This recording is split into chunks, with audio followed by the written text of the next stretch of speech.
All right, I think we're all set. Hello, web shadowers, and thank you all for attending our session this afternoon. Today, we have the pleasure of hosting Dr. Patel, who's going to teach us about culinary and internal medicine. As always, please remember that the Google form will be posted in the chat box and in the description at the end of the video. With that being said, Dr. Patel, you may start whenever you're ready.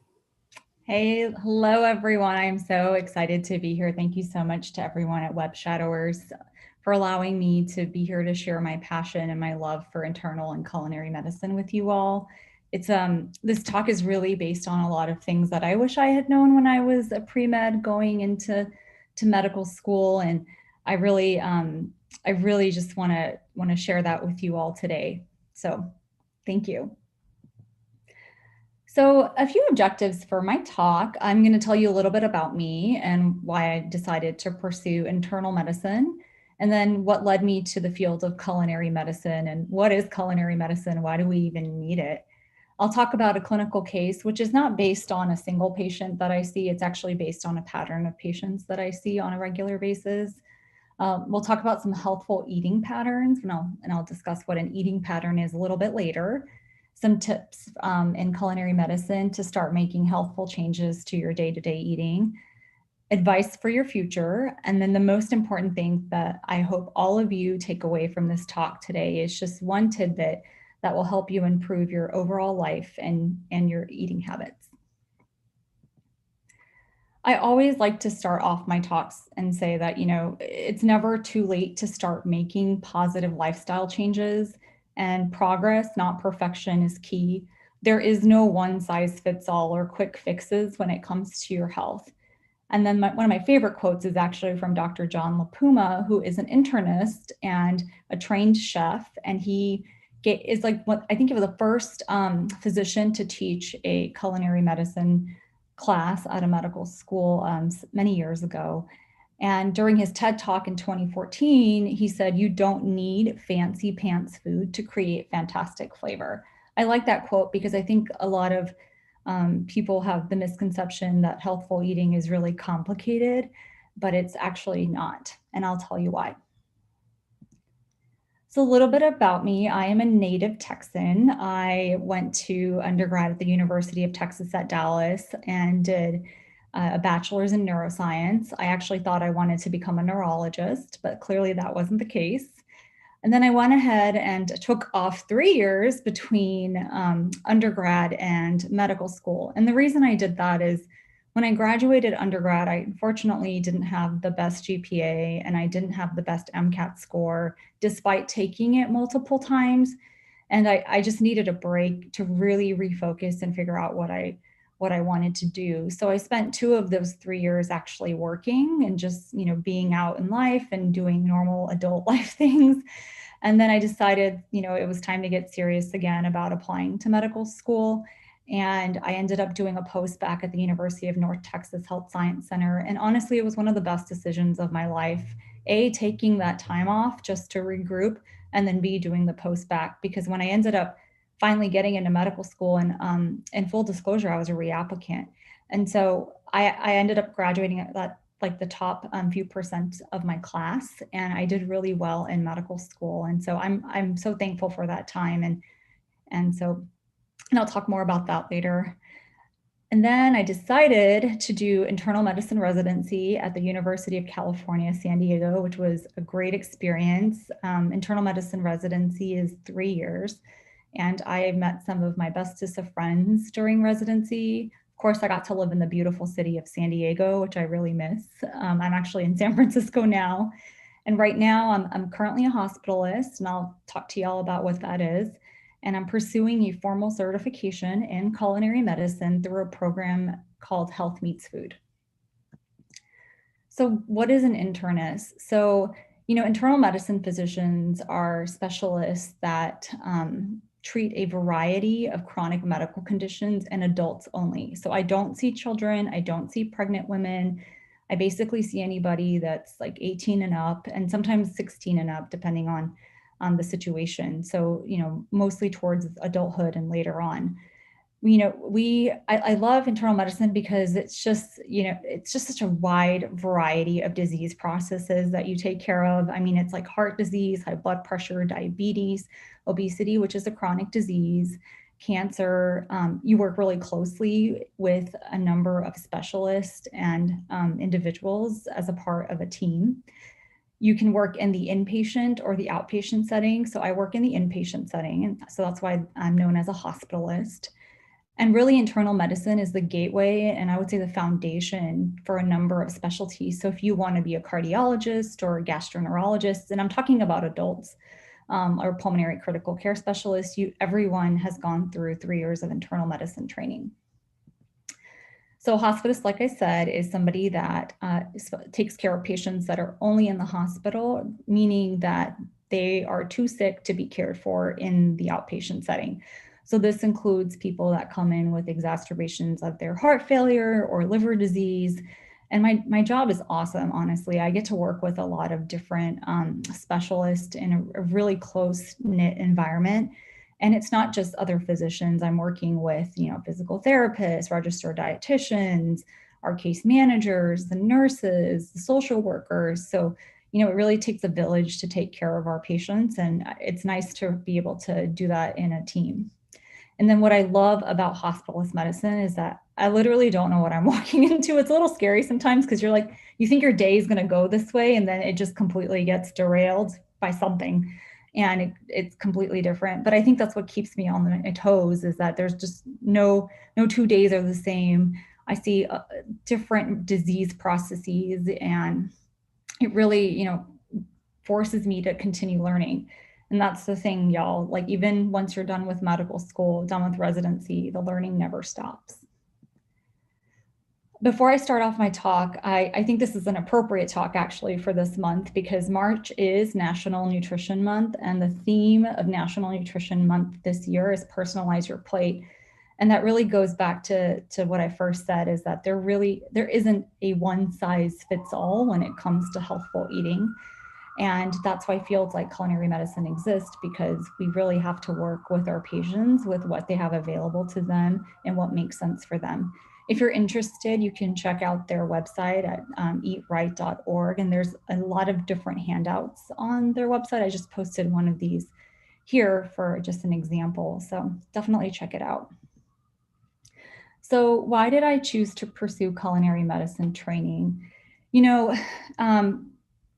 I'm South Asian, I'm Indian, and I have a really strong family history of cardiovascular disease and diabetes, and in general, South Asians do. And so both my parents have diabetes, and their respective siblings have diabetes, and I've had 2 female family members pass away from cardiovascular disease in their early 60s. And so I knew that, my genetics were already stacked up against me, but I didn't realize how stacked up against me they were until I was coming to the end of residency, and I just had some lab work done with my primary care doctor, and I noticed some changes in my own blood glucose and my own cholesterol, and that really concerned me. And so I remember thinking that if I didn't start making changes to my lifestyle, especially my eating habits, that this was going to catch up to me sooner than later. And in full disclosure, I grew up as a vegetarian, and people just automatically assume that vegetarians are healthy, that we love eating vegetables and fruits, and we're just walking around with broccoli in our hand. And honestly, I didn't like vegetables, which is very, very ironic. I think I tell people all the time, the only vegetables, or I guess, that I liked were carrots and cilantro, which is an herb. And so, you can imagine there's not much I can do there with that. But I spent a lot of my training, medical school and residency, very busy, very stressed, and just not eating very well and taking care of myself. And I never cooked. I ate most of my meals at fast food restaurants. So things were starting to catch up to me, and I knew I had to make changes.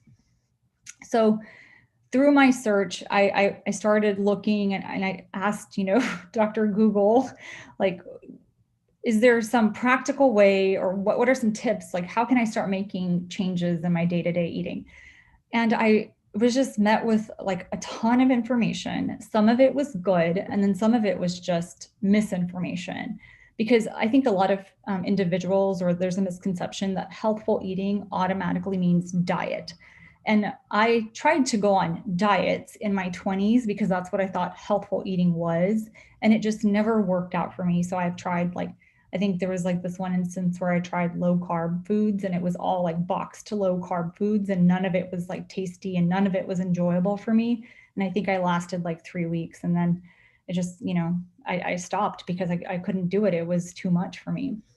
And so through my own searches, I discovered this field of culinary medicine. And what I love about culinary medicine is that it's the notion that healthful foods are that can be they can be very tasty and they should be celebrated. That healthful food isn't something that we have to endure. We just know how to prepare it in a way that's enjoyable and makes sense for you. So I always tell patients or people that, look, I don't like avocado slices by themselves. And so if somebody handed me avocado slices, I wouldn't eat them. But if you handed me an avocado sauce that was made from the avocado with some cilantro and lime juice and some onion and garlic, I'd eat it. And so that's how, that's what makes sense for me. And that's what I love about culinary medicine is that there's just no one size fits all.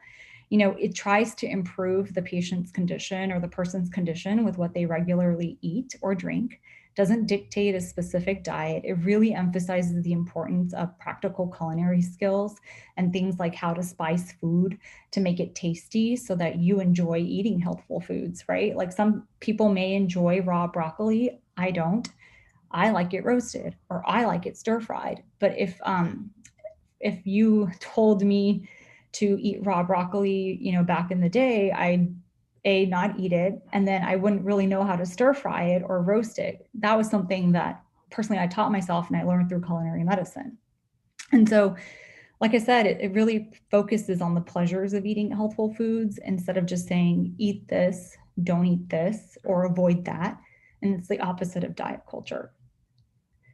And you take all of these culinary principles and then you combine it with the science of nutrition and health. And, nutrition science has been around for many, many years. I mean, our registered dietitians are the experts in nutrition science. And I would argue that, the other multitude of healthcare providers is catching up with that. And that includes physicians. So when I think of culinary medicine, this is what I like to envision. There's me with my stethoscope in one hand, taking care of my patients, but also my spoon, because what I eat in the kitchen or what I make in the kitchen matters. It matters for my health. And that's something that when you all go to medical school, I want you to remember that no matter what disease processes you're taught about, no matter what treatments you're taught about, a healthful lifestyle is a backbone of many, many chronic diseases.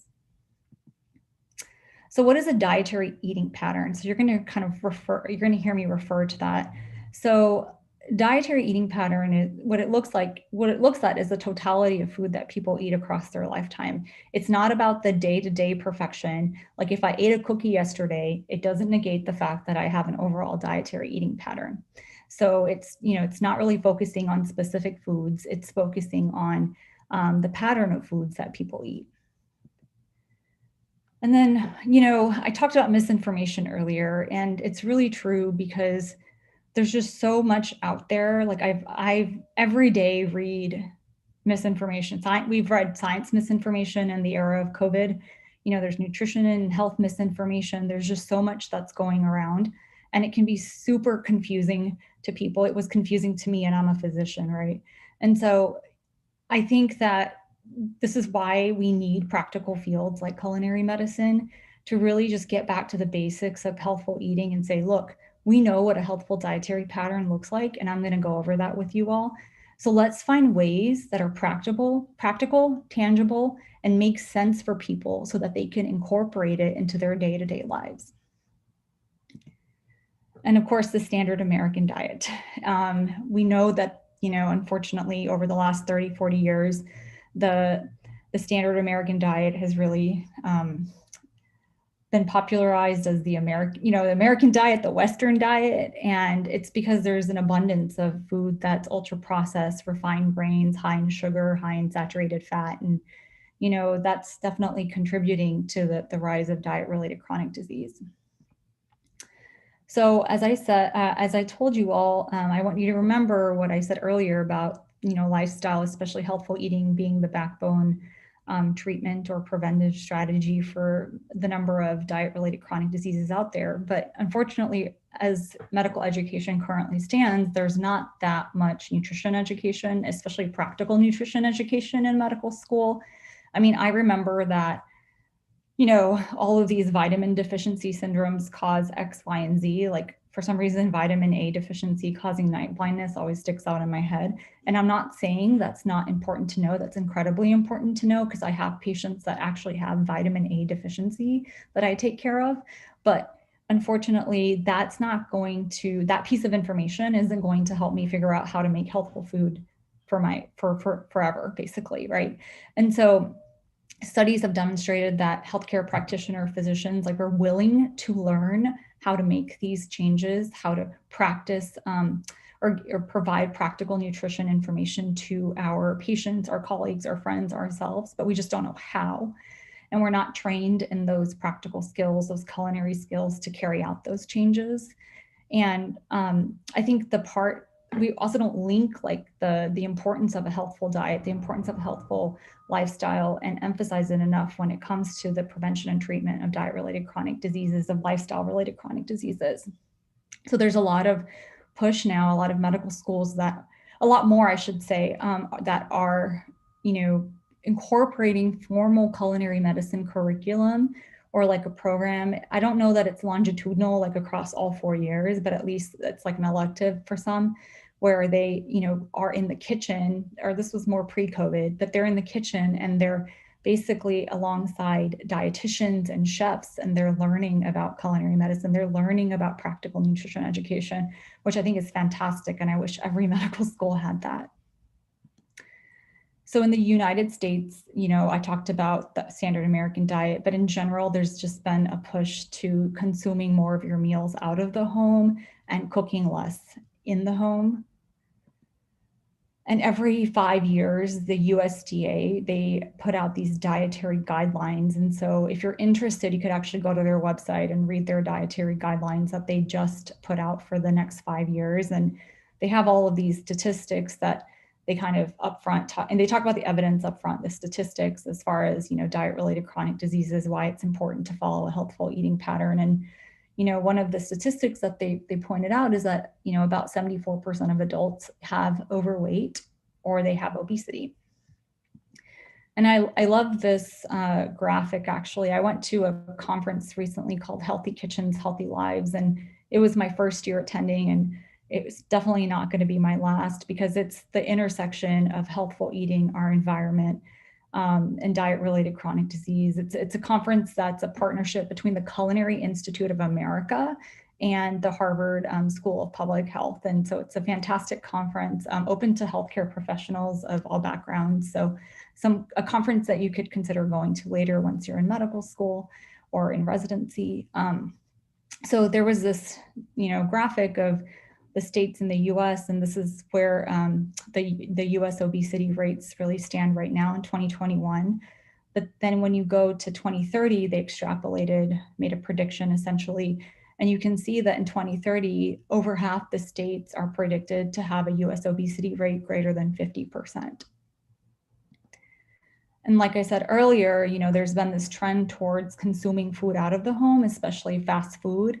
And if you look at this particular chart, if you look at the age group of 20 to 39, that's where you'll see the highest percentage of individuals that are 20 and over who are consuming fast food on a given day. So it's almost 45%. And then if you look at the diabetes prevalence across the US over the years, you'll see that in 2004 2016 compared to 2004, there's quite a few more dark boxes, meaning that the prevalence is rising for diabetes. And there was a statistics that I learned about during one of the conferences that I went to for obesity medicine. And And basically, if you take out all the children from the US population and you just like think of the adults, about half of US adults either have pre-diabetes or they have diabetes. So that's definitely a very substantial number. And then this particular disease process is very near and dear to my heart. I work with a lot of patients that have liver disease, or what's known as end-stage liver disease. And what that means is that their liver has been replaced by scar tissue, essentially. There's a number of different causes of end-stage liver disease, but I'm going to focus on one cause in this talk because it's related to our lifestyle. And so one of the causes of end-stage liver disease is NASH cirrhosis. And essentially what happens is that when you have excess calorie intake, excess refined sugar intake, you're going to store, it gets converted to fat and it gets triglycerides specifically and gets stored in your liver as triglycerides. And your liver doesn't like that. It doesn't like all that excess triglyceride storage. And what ends up happening is you create this inflammatory reaction where you start getting death of hepatocytes, which are the liver cells. And then when cells die and there's inflammation, you invariably replace that with fibrosis or scar tissue. And, the liver is capable of regenerating itself until a point, but then it starts to cause you problems because you need a healthy liver for a lot of different functions. And so, unfortunately, 25% of patients have what's called non-alcoholic fatty liver disease. So that's just fat storage in their liver. And then of these patients, 20% are going to develop that NASH. And so that's when the inflammation really starts. If you can see, you can see the conversion from NASH to cirrhosis, there's irreversible inflammation that happens. And so that really equates to 3 to 6% of the US population. There's no treatment, no FDA approved treatment, I should say, for NASH. And the mainstay really is lifestyle modification. So specifically a 7 to 10% weight loss. And if NASH already isn't the leading cause of liver transplant, it's going to become the leading cause of liver transplant in the United States or around the world. So I've said all of these things, right? I said, okay, this is why we need culinary medicine. This is kind of where diet-related chronic diseases is standing in our country. So knowing all this, like, what are our barriers? Like, why don't we make these changes? Why don't people make changes? And, I think these aren't just the only barriers, but I think it does boil down to, for me, it was like not knowing what changes to make, and also not really appreciating the fact that healthful foods aren't something that I have to endure, like I have to put up with because this is what somebody told me to be healthy. And I thought healthful foods didn't taste good. They were boring. They were expensive. It took too long to prepare. There was all these perceptions, kind of these roadblocks that I placed for myself. And, that's the part of culinary medicine that's so important, is that we gotta really help people understand, like, look, I know these are perceived roadblocks, but let's talk about the solutions. Let's talk about practical ways that we can get over these roadblocks for you. And then, some of the initial assessment that I do with my patients is like, I ask them, we get a social history whenever a patient comes into the hospital, and kind of extension of my social history that I ask is like, who do you live with, which is pretty standard. And then I ask, do you cook? Who cooks in your home? Who does the grocery shopping? Where do you get your meals from? I mean, I have some patients that live alone and they get their meals from Meals on Wheels. So I have, you have to ask these questions, because if somebody's getting their meals from Meals on Wheel and you're going to tell them, if you didn't know that and you told them, well, why don't you just, cook more? Or why don't you just, do this in your kitchen? Then that doesn't really make sense for them, right? Do you have a kitchen? Because some patients of mine live in trailers. And so I have to ask, like, what equipment do you have in your trailer? Do you have a microwave? Do you do a lot? You can do a lot with a microwave, Do you drink soda? That is like the one question everybody gets asked no matter what, because, and it's not just soda, it's sugar sweetened beverages. So is that Gatorade? Is it juice? Is it these like new power drinks that have come out? There's like all sorts of stuff that I see that pops up, that when I turn the label around, I'm like, oh, this has a lot of, added sugar in it. So I always ask about that, because I feel like that's one thing that I can, like, off the bat attack, like get to the bottom of, and really try to to hone in and help individuals understand why cutting back could be very beneficial to their health, or just eliminating, if that makes sense for them. It depends on, if they're drinking 4 sodas a day and you can get them down to 2 sodas a day and then 1 soda a day, like that's an improvement in and of itself. And then I think one of the most important questions is like, do you feel like you need to make changes in your day-to-day eating? Because I have, individuals that some of them may say, oh, I eat healthy and I'm not really interested in making changes right now. And then you have to respect that, or you have to try to kind of, you have to read the room essentially. So, it's important to ask this question and make sure they're willing to start talking to you about these things. And then of course, food decision making is incredibly complicated. It's not just you making choices yourself. It's about your mental health, your income, your culture is super important to take into consideration. I'm South Asian. If you told me, or my parents, for instance, I'm trying to help them make changes in their own day-to-day eating. So I have to do it in a way that makes sense for them, right? Like my mom doesn't like broccoli, but she likes some other Indian vegetables that she's used to eating and that she grew up with. And so that's the things that I have to take into mind when I'm helping her. Your neighborhood, some patients, some people don't have access to a grocery store within a reasonable amount of time. And so that can be really difficult. Hunger and satiety, hormones play a huge role in eating behaviors, your emotions, your physical health. So there's a lot that goes into the decision making here. It's not simple. So when I talk to people about key components of a healthful eating pattern, what I really mean is that there's several organizations out there that have dietary guidelines, including the American Heart Association, the American College of Cardiology, the American Association of Clinical Endocrinologists, American Cancer Society. And invariably, if you look at their dietary guidelines, what they recommend, what's evidence-based, what's been reviewed by what's considered peer-reviewed, there's a theme that you're going to see. And you're going to see this theme when I'm talking about healthful dietary patterns. So really incorporating fruits and vegetables in an enjoyable way into every meal. And I always say eat the rainbow, focusing on whole grains. I think people or individuals could be really afraid of carbohydrates. I have a lot of people that are like, oh, I'm eating low carb. And what I want people to really understand is that when we say low carb, or when we say limit carbohydrates, what we mean is a refined carbohydrate. So it's all of those carbohydrates that are devoid of nutrition. And I'll talk more about whole grains a little bit later. But whole grains are incredibly, nutritious. And I eat a lot of carbohydrates, but I just eat them in the form of whole grains. Replacing sources of saturated fat with unsaturated fat, which I'll talk about.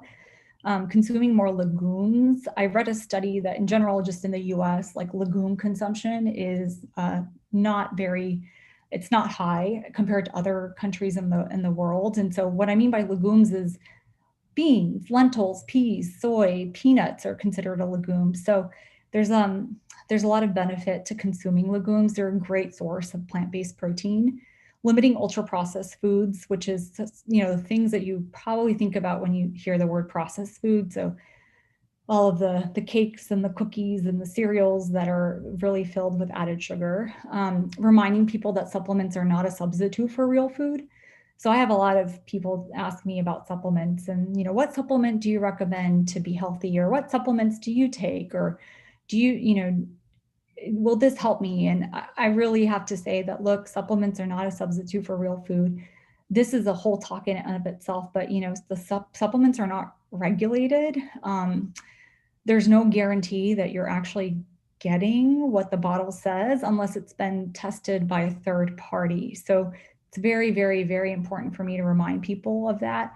Especially when I have patients leaving the hospital, I ask them, like, what supplements are you on? Because oftentimes they're leaving the hospital on new medications, and I don't want them to have interactions with a supplement that is containing an ingredient that we don't even know or the patient's not aware of. And, I've seen it. It can be very detrimental. And then, of course, don't overlook the calories from liquids. So let's talk about a patient case.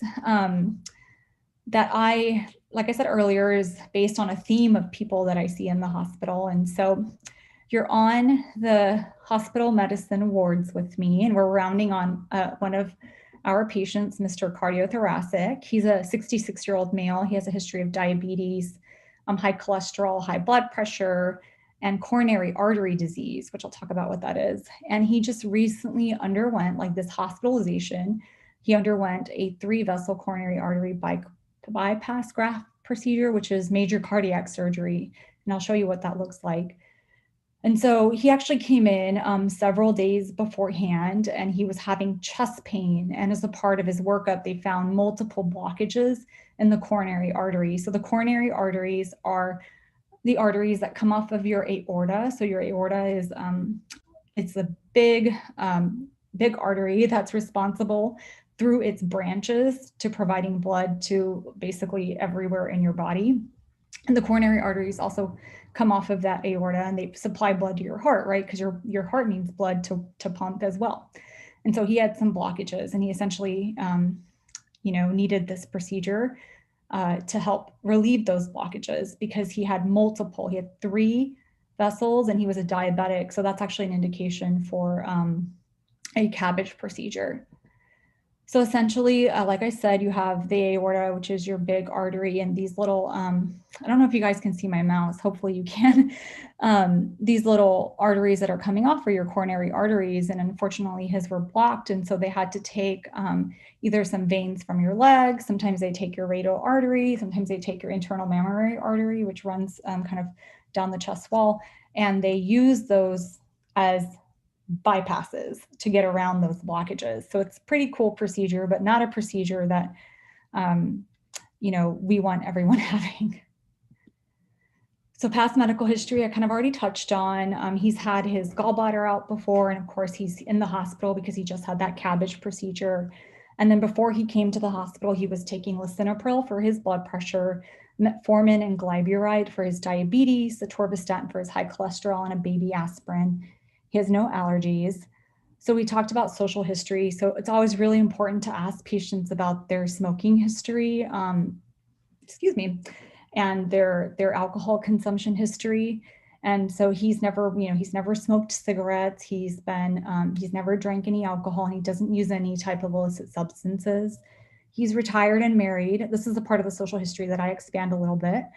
He lives at home with his wife. They actually they eat most of their meals out of the house because their children moved out, and so they're empty nesters, and they don't really cook at home anymore. They used to whenever their kids were in the house. And because of the pandemic, he's been kind of quite sedentary and binge watching his favorite TV shows on Netflix. So we're looking at his, vital signs and his lab work. And so one of the things you notice is that his blood pressure is 140/89, which is elevated. His BMI is 33.4, and that, places him into, so the BMI we use as like a screening tool, and it places him into the category of class 1 obesity. He also has an elevated waist circumference, and that's really important to understand because waist circumference is actually a risk factor for the development of cardiovascular disease, because what it really tells us is that there's concern that, so the fat deposition that sits closest, you can't see my stomach, but I'm like pointing to it. The fat deposition that sits closest to your internal organs can be particularly inflammatory. And so a waist circumference, it doesn't tell us exactly how much is there, but it has been shown to be a predictor or a risk factor for cardiovascular disease. Then you're looking at his lab work, and you notice that he's got mildly elevated liver enzymes. So AST, ALT are liver enzymes that we check. And you notice that they're not very high. Usually when we're like thinking about, like when you hear about hepatitis, right? That is like full on inflammation of the liver, and those levels are in the thousands. So when I've had patients with viral hepatitis, like from hepatitis B, which doesn't happen that often, but when they come in, their liver enzymes can be in the thousands, so pretty high. And so you notice that they're a little elevated. His bilirubin and his alkaline phosphatase, which are also other liver numbers, are normal. He has a hemoglobin A1C of 7.5, so we know he has diabetes, and his hemoglobin A1C is consistent with that. And then you look at his cholesterol panel, or his lipid panel is what we call it, and you see that his total cholesterol is 243. His LDL is 170, which is his bad cholesterol. His triglycerides are 201, and his HDL is low at 30. And then something peculiar that you happen to pick up, for some reason, at some point, Mr. Thoracic had an abdominal ultrasound.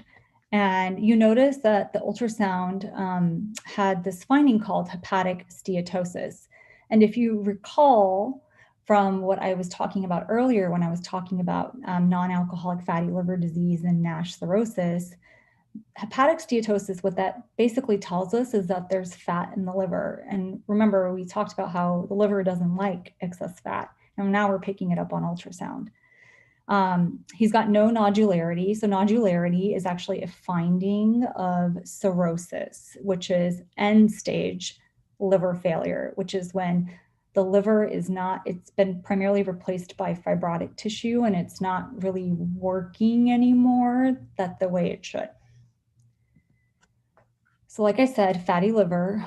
So you can see a normal liver there, it's nice in this kind of beigey pink color, or maroon, I should say, actually, maroon color when you actually look at it in the body.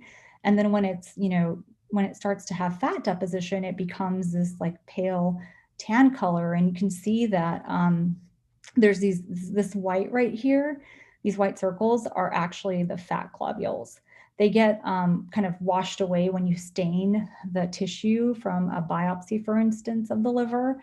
And so that you're left with this kind of like big white blob, and that's the fat that's being deposited in the liver. And then if you look over here under the non-alcoholic steatohepatitis, and I'm not a pathologist, so this is very rudimentary that I'm showing y'all, but you can see these inflammatory cells, these little purple dots that are around the hepatocytes. And then you can see that there's some kind of like stringy appearance where there's deposition or some inflammation or fibrotic tissue that's forming. Again, I'm not a pathologist, so if there's any pathologists watching this, I apologize. The field, your field is awesome. I just, this is the way I understand it. So like I said, non-alcoholic fatty liver disease happens when there's accumulation of triglycerides in the liver. And this is in the absence of excessive alcohol consumption, because alcohol consumption can actually, or alcoholic hepatitis can actually cause some inflammatory fatty appearance to the liver as well. And we talked about that 25% of US adults have non-alcoholic fatty liver disease, and of these 3 to 6% have NASH, which is that inflammatory process that's starting. And then of course, there's no, the treatment for NASH cirrhosis is liver transplant, and also just controlling the symptoms and the byproducts of end-stage liver disease, which that's a lot to talk about in one talk. But, there's not, once the damage is done, it's really hard to try, you really can't reverse it. There's no FDA-approved therapies. So we know that Mr. Thoracic has fatty deposition in his liver. So, we want to help him. This is where we want to catch him. He doesn't have at this time, evidence that we can think of end-stage liver failure. So what are we going to do? He's already had, cardiovascular disease. He's had a CABG. He has diabetes. He has all these comorbidities. And now he also has fatty deposition. So we got to help him, because we don't want him to have one more comorbid condition that develops. So, he seems, he just seems really overwhelmed. He said, Doc, I need to make healthier changes in my life, especially with my diet, but I just don't know where to start. He's feeling quite overwhelmed. And this is actually, in the hospital, like I always think that my patients are like almost a captive audience. They've had something, terrible happen to them where they've landed in the hospital and they need treatment. And I feel like that, for me, if they're willing, is an opportunity to start talking about changes. I know I'm like talking a lot and I'm trying to look at the time, so bear with me, y'all. So what are some dietary eating patterns that we can recommend to Mr. Thoracic for a healthier lifestyle? So I'm going to talk about 3 dietary eating patterns here, and I don't want you to get fixated on the nuances. Again, you're going to see a common theme. of what foods are considered helpful, what this healthful eating pattern really looks like. But I do want to tell you about the Mediterranean diet because it's the most well-studied, well-known dietary eating pattern, right? It's not a diet in the literal sense because, diet actually is from the Greek word diatia, and that means way of life. It doesn't mean diet as we know it right now. I mean, the word diet's been distorted. So, year after year, the Mediterranean diet really is voted like one of the best dietary eating patterns. And as you can see on these two pyramids, it's the opposite of the Western diet.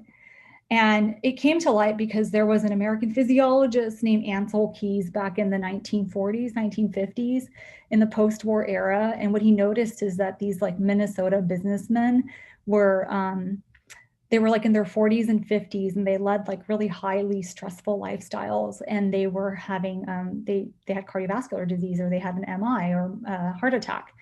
And then he also noticed that in countries that surrounded the Mediterranean basin, those countries didn't have access to the same healthcare that individuals in the US did.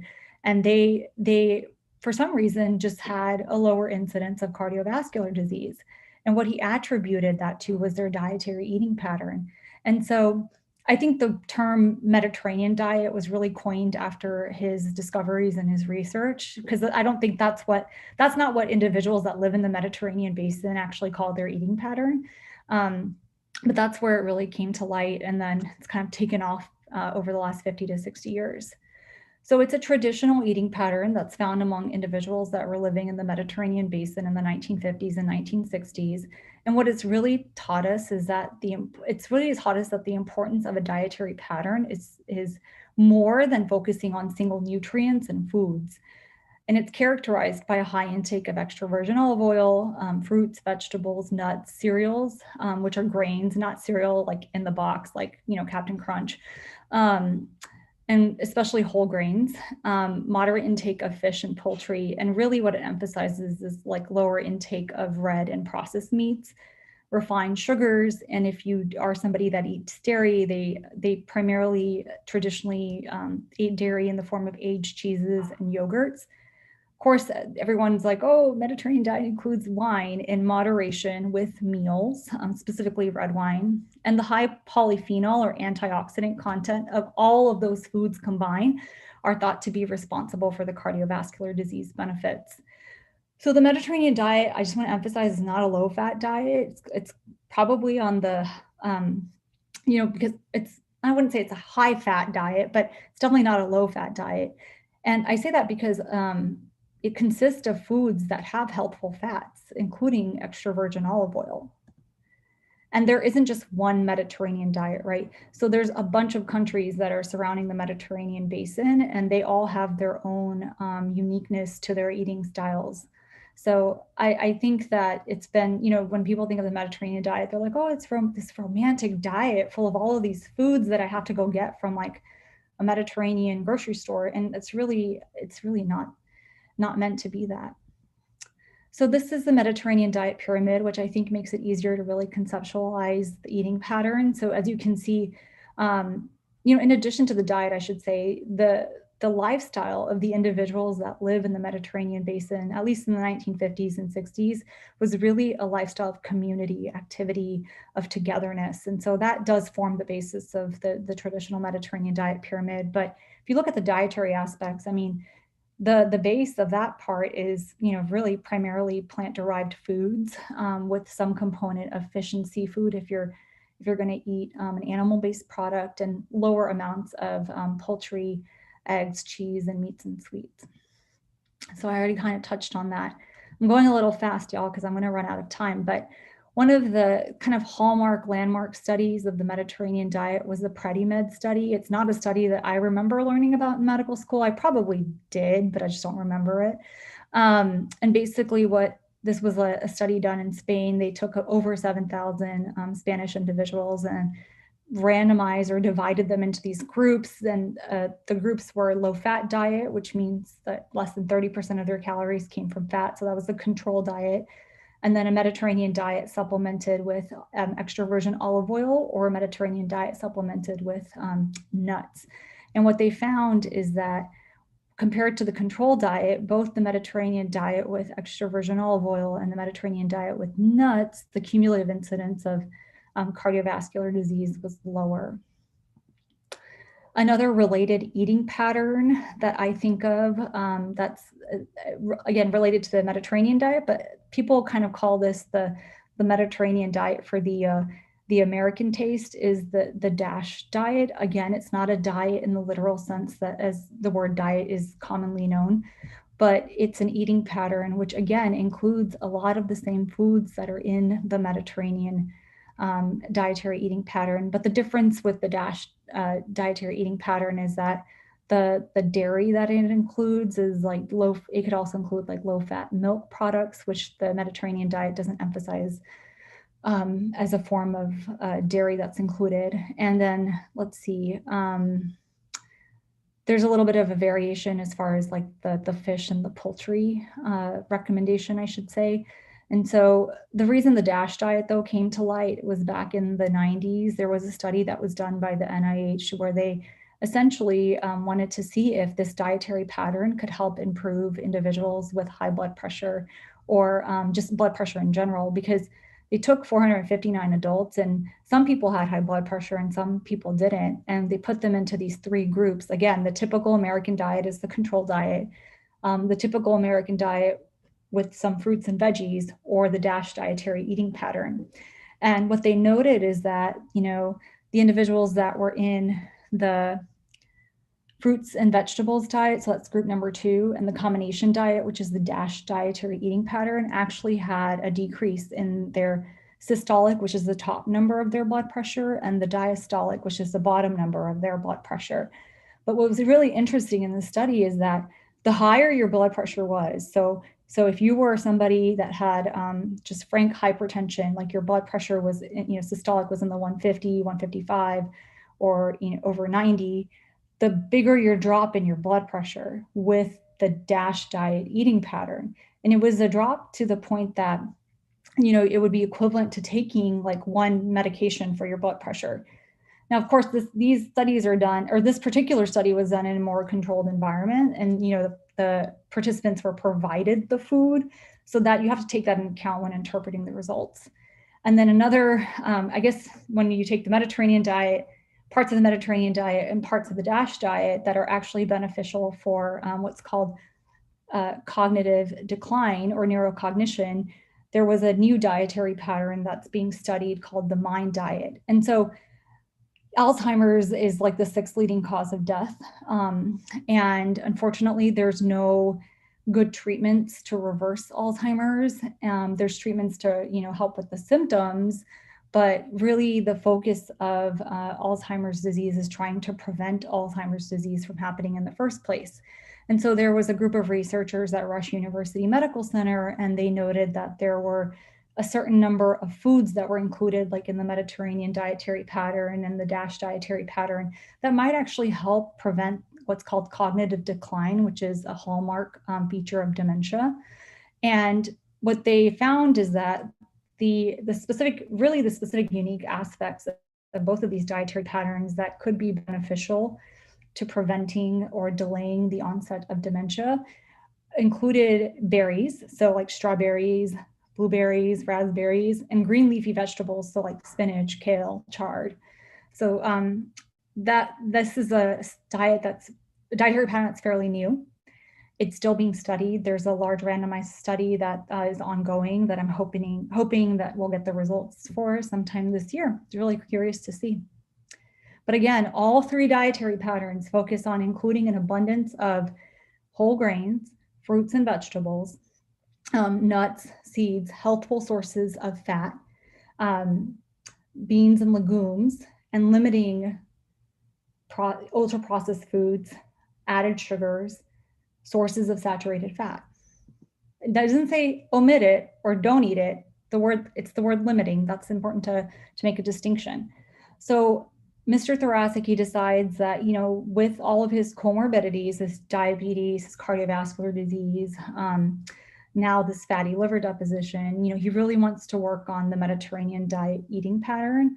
And so what I recommend what we recommend to Mr. Thoracic is, let's start by picking one or two things in his day-to-day eating that we could improve on.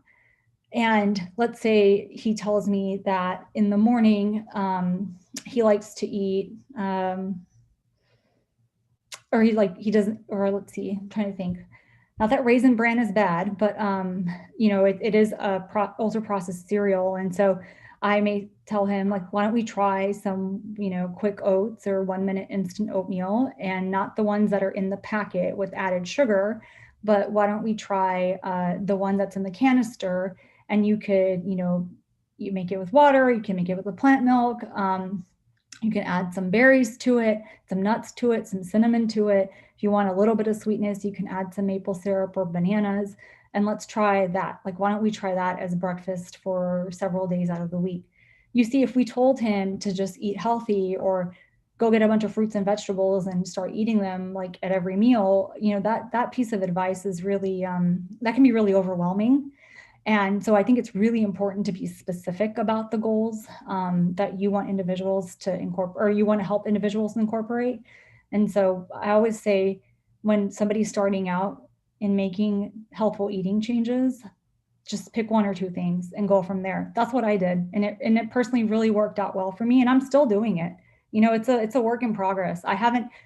It's not an end goal. Like, it's not somewhere up here where I'm like, yes, I've reached it, now I get an A on my report card, right? No, it's not like that. It's lifelong. It's a variation from day to day, but I'm working towards improving my overall eating pattern. So let's see, I only have like 10 minutes. So a few things to keep in mind. I keep this healthy eating plate in my phone, and I show it to my patients, really to give them a visualization, a depiction of the way that they can incorporate healthful foods. I talk about ultra processed foods several times. So it's really confusing because we use processed food and ultra processed food interchangeably. And I would say that there are some foods that, based on this classification system, that are in the processed category that can still be helpful, like canned vegetables, because some people may not have access to fresh fruits and vegetables all the time. I know sometimes when I'm working really long hours at work, I might have forgotten to order groceries, which happens. And I eat whatever I have on hand. So sometimes that's canned vegetables and canned legumes. And to me, that's totally fine. Ultra processed, I'm just going to keep going. So one thing about plant-based foods that is really unique and is that it contains what's called phytochemicals. So these are what you consider to be antioxidants, anti-inflammatory properties of plant-based foods. And so, plants, like, they're out there in the open. They have to deal with the sun, they have to deal with insects, they have to deal with all of these environmental insults. And so their defense mechanisms are these phytochemicals. These antioxidants help them stay alive. And what we're starting to find is that when we eat plants, we are also getting benefit from these phytochemicals. So it's really interesting. There's like thousands of phytochemicals, and the research is evolving. Like, we don't really know what dose, or even if it's in your bloodstream at detection, like, how does that translate to health? So all of these things are really still evolving. But what I'll say is, for the Mediterranean diet eating pattern, like I said earlier, the combination of foods that's included, there's an interplay there that's beneficial versus just focusing on like one specific aspect of it. And I think it has to do with the phytochemicals that are included in a variety of plant-based foods. Dietary fats, I was telling you all about. Not all, not all carbohydrates are created equal. There are healthful sources of fats and fats that are considered less healthful. And so, for instance, trans fat, I'm sure you've heard of that term. It's an artificially way of making, or partially hydrogenating. It's like a chemical process of vegetable oils, and it created to make trans fat, which was actually, interestingly, I believe in the World War II, when there was a dairy shortage and a butter shortage, and they were trying to conserve that for the troops, or I'm not really sure what the exact reason was, but that's, they actually found that trans fat was a great substitute for butter because, it's solid. It's like the margarine sticks were made of trans fat back in the day, but now it's banned because we know that it really, really increases your risk of developing cardiovascular disease. So banned officially in the US, but I'm not sure about other countries, to be honest with you. And then saturated fat, the recommendation, from the American Heart Association, American College of Cardiology is to replace sources of saturated fat, which it can be found in red meats, it can be found in dairy, it can be found in certain tropical vegetable oils like coconut and palm kernel oil and palm oil, and replacing the saturated fat sources with sources of unsaturated fat. And so, when we think of healthful fats, we think of avocado, we think of extra virgin olive oil, we think of nuts, fish, and certain vegetable oils. I'll leave that there. I'll go through all of this. So I wanted to briefly tell y'all what the difference between a whole grain and a refined grain is, because I did not know coming out of medical school or residency. If somebody asked me, I'd probably give them some vague definition, but now I know, and I want y'all to know too. So a whole grain includes all three components of the actual grain. So that's the bran, the germ, and the endosperm. And then when you refine it, you actually remove the bran, which is that fiber-filled outer layer, and the germ, which contains B vitamins, helpful fats, phytochemicals, and vitamin E. You're kind of left with this endosperm, which is really just like that starchy inner layer. It does contain some proteins and vitamins. And if you notice, you may see like bread products say enriched wheat, and that means that they had to actually add back some vitamins and minerals. And so sources of, replacing sources of refined grains with whole grains, to me, was one of the first changes that I made. So that could be as simple as replacing your white rice with brown rice, or including, quinoa or oats, like those instant oats, those 1 minute instant oats. That's what I eat for breakfast every morning. And those are whole grains. The Whole Grain Council has a really fantastic website. They have a lot of information on whole grains. And so I encourage you all to check it out. And then I actually wrote a little blog post on what to consider when choosing bread at the grocery store. These are my personal opinions. This is what I look for, but hopefully you'll find it helpful. The one thing I want to emphasize for the nutrition label, I always say this because it's so confusing, is that people always assume the serving size is like the recommendation of how much you should eat. But in reality, this is taken, from the FDA's website, that the serving size is not a recommendation of how much you should eat or drink. It's only, it's based on what people are actually doing in the US versus, so for instance, like a serving size of soda is 12 ounces, but that's because people are eating, or drinking 12 ounces of soda as a serving versus the serving size of like yogurt went down, I think, to like 6 ounces, which is what people are actually consuming.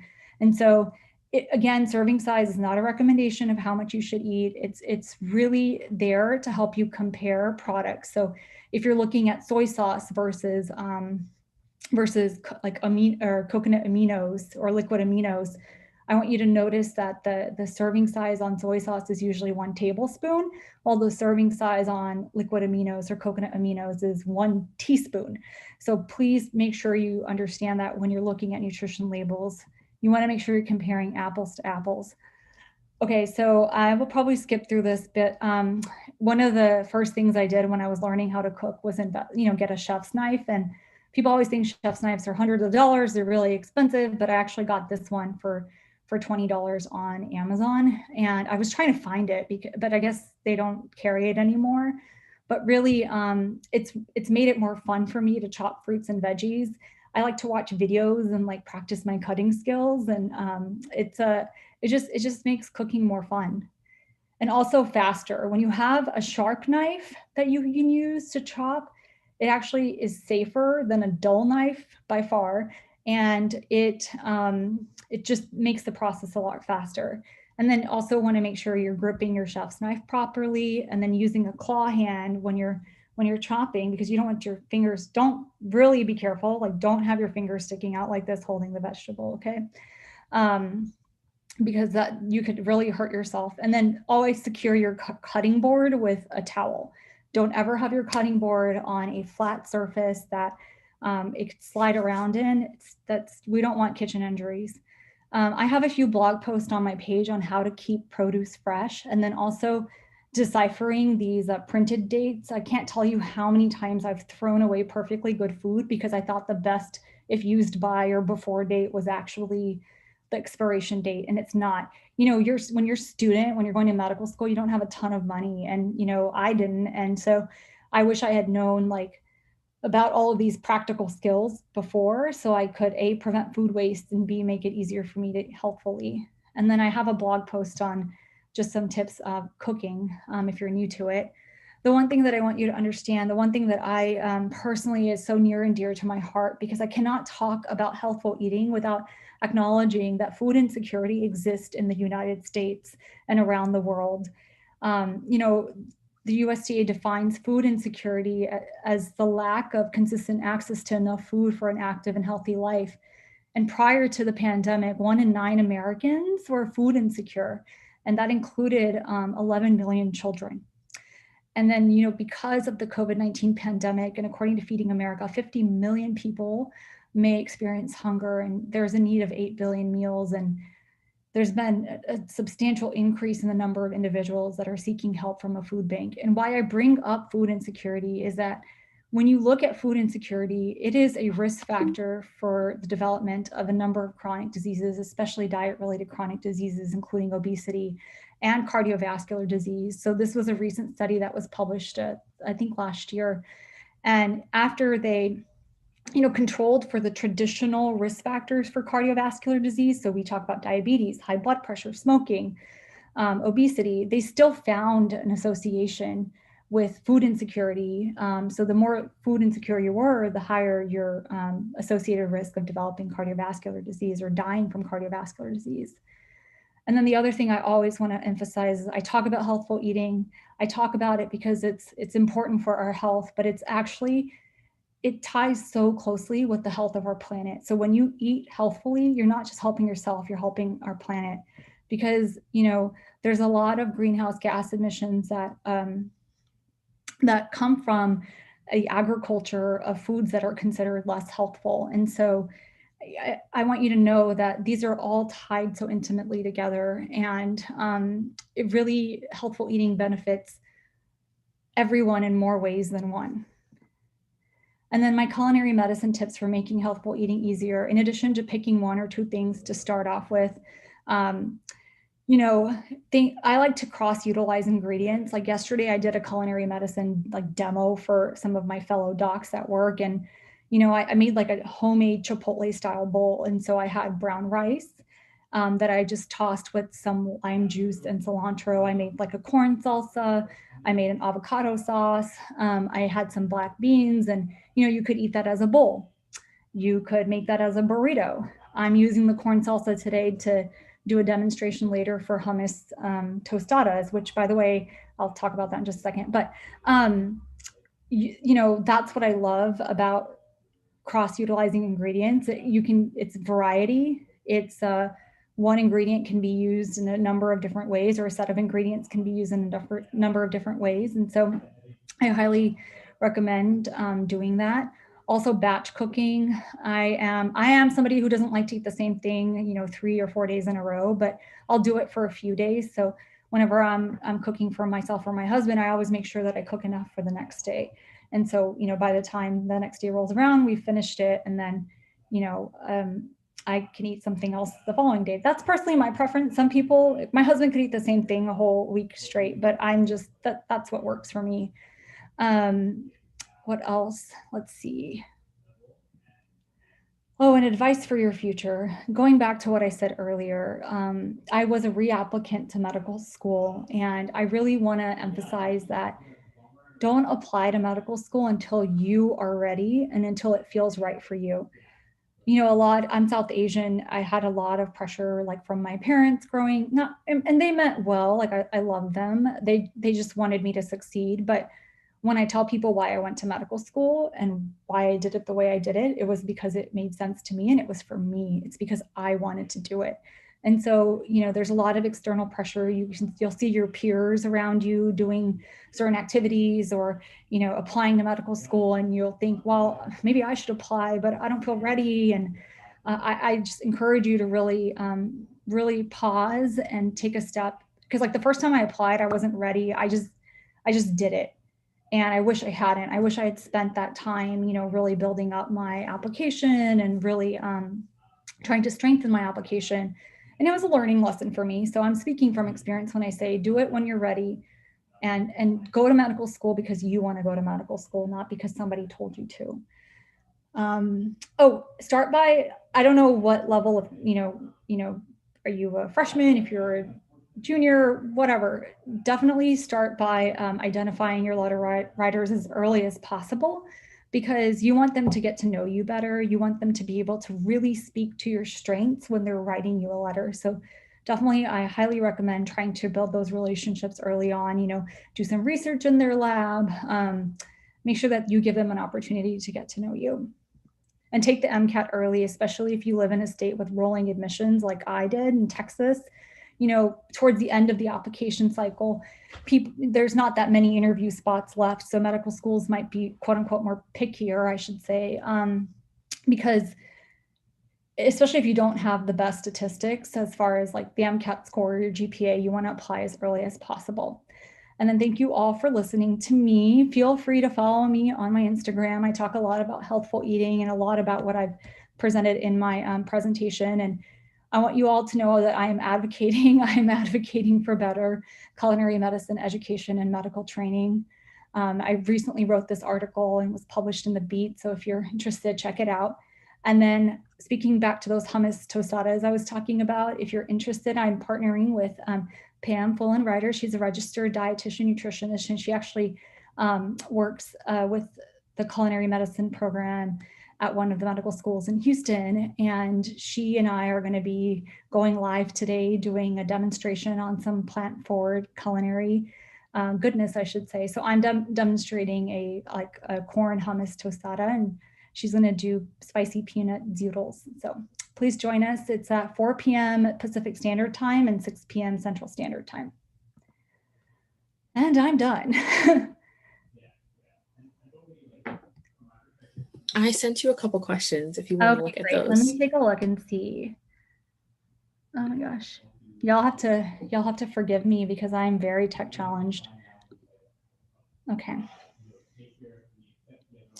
Oh, how did I change my application as a reapplicant? Yeah, that's a great question. So one of the big thing that I did was I did a post back, and I really felt like that helped me. I also so I had, I had asked for letter writers. I had asked from letters from professors that initially didn't know me that well. And the second cycle that I applied, I ended up asking for a different set of letters from individuals that knew me better. And so I think that really helped me. So I'm trying to think of what else that I did. Those were kind of the big things, because my MCAT score, unfortunately, all really stagnated, and that wasn't very helpful. But the postbac to me, I think, was like a huge part of why I was successful in medical school, because essentially like the first year of medical school was my postbac, and it really, really just helped me build that foundation. And to this day, I still remember, all of my, like a lot of my basic science, which is quite helpful. And I think it's because it was already iterated to me during that postbac.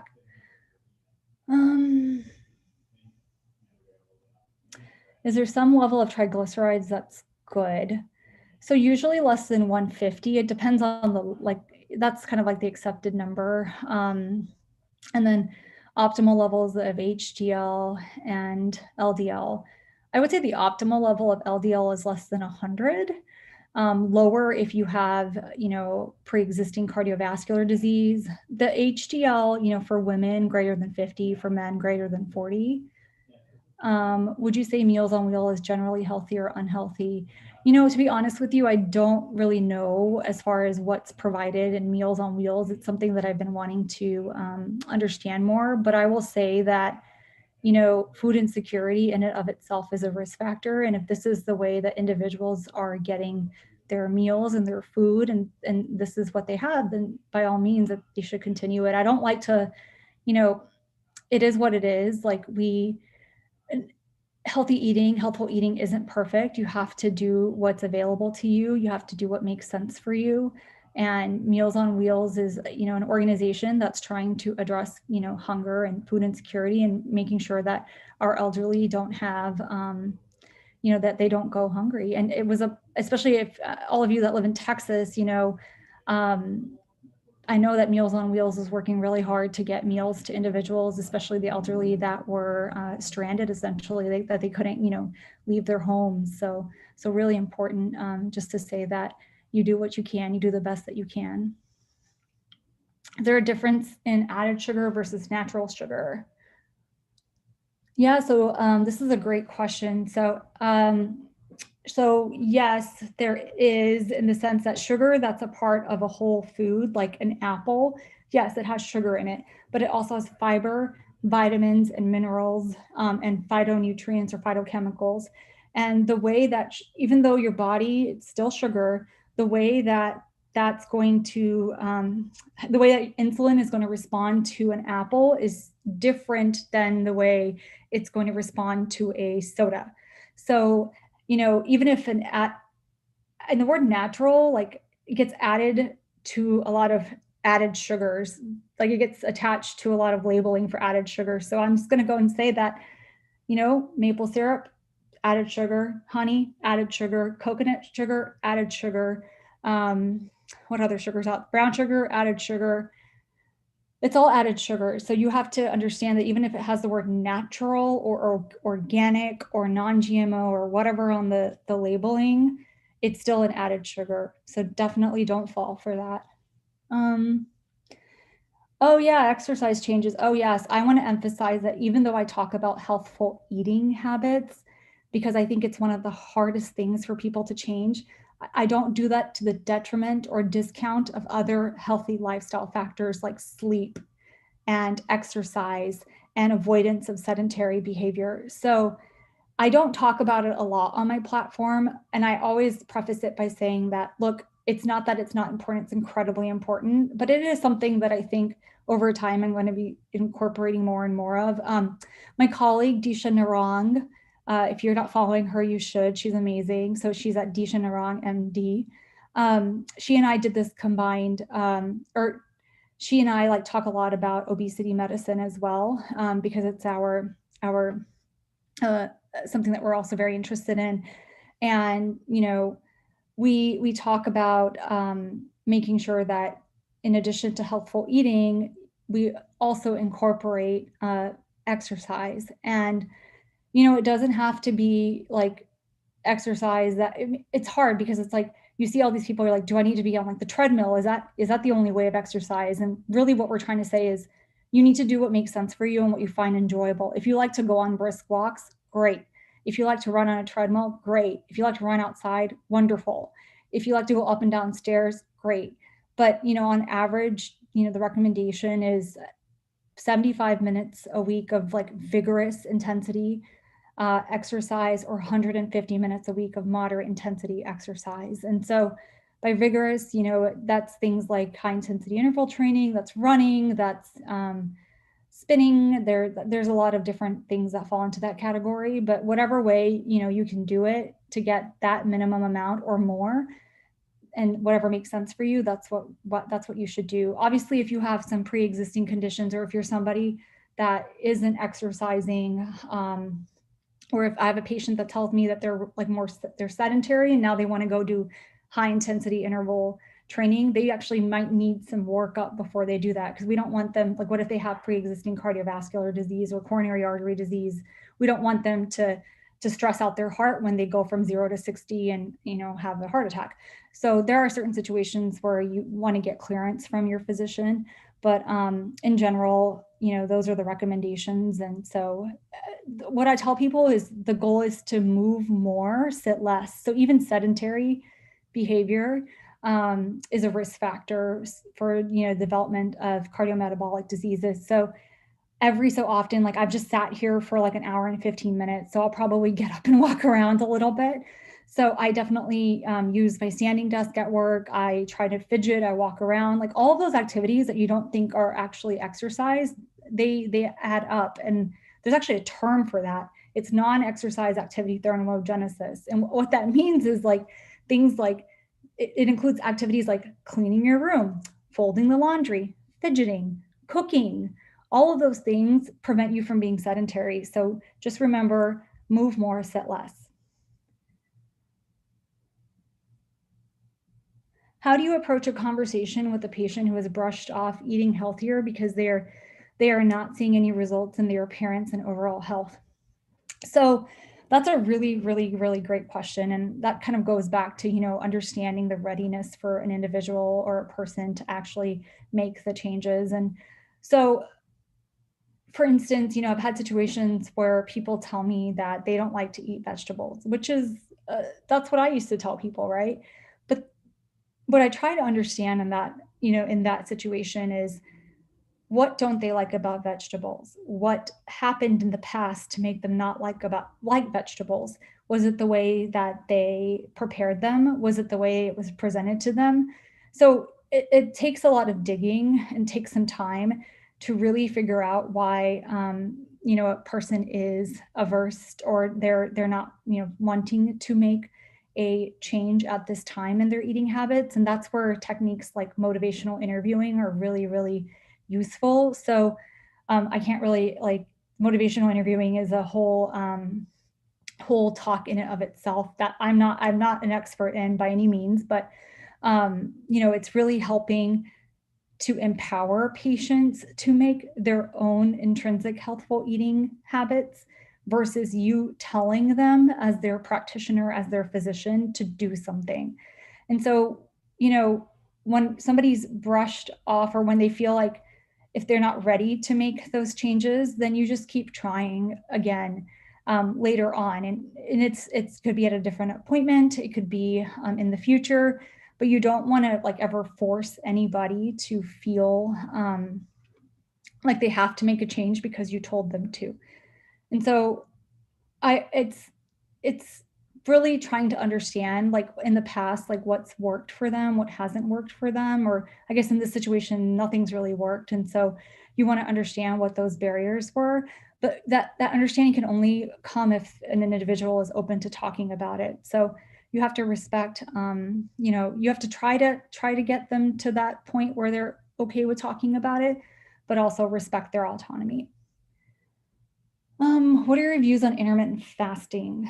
So, intermittent fasting is like kind of an umbrella term for a number of different types of like strategies, I should say, or types of fasting.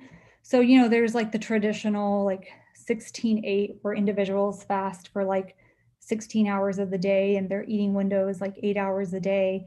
Then there's like the 5-2, where individuals fast like a few days a week. And then there's circadian fasting, when you're trying to time your eating window with your circadian rhythm. And so I think a lot of people look at intermittent fasting, for instance, as a really, when I read about intermittent fasting, I always kind of see it as like a weight loss tool. And I will say that or I read about it, or when we read about it, we usually see people that are trying to lose weight doing intermittent fasting.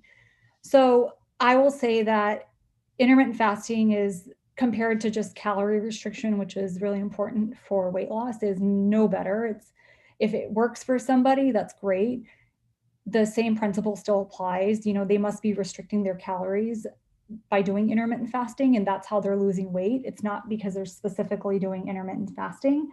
I also tell people that intermittent fasting isn't like it shouldn't be viewed as okay, in my eating window, I'm just going to eat whatever I want. So I'll eat like 20 packets of Oreos or whatever. Because I've had people say that to me. They're like, oh, I just ate all this stuff that I really wanted. And like, it's great. And I'm losing all this weight, but it's because they're still calorie restricting, even though they may be eating less healthful foods during that eating window. So I always, tell them, like, look, it's not, you should still try to incorporate these healthful foods because they have so many benefits in of themselves.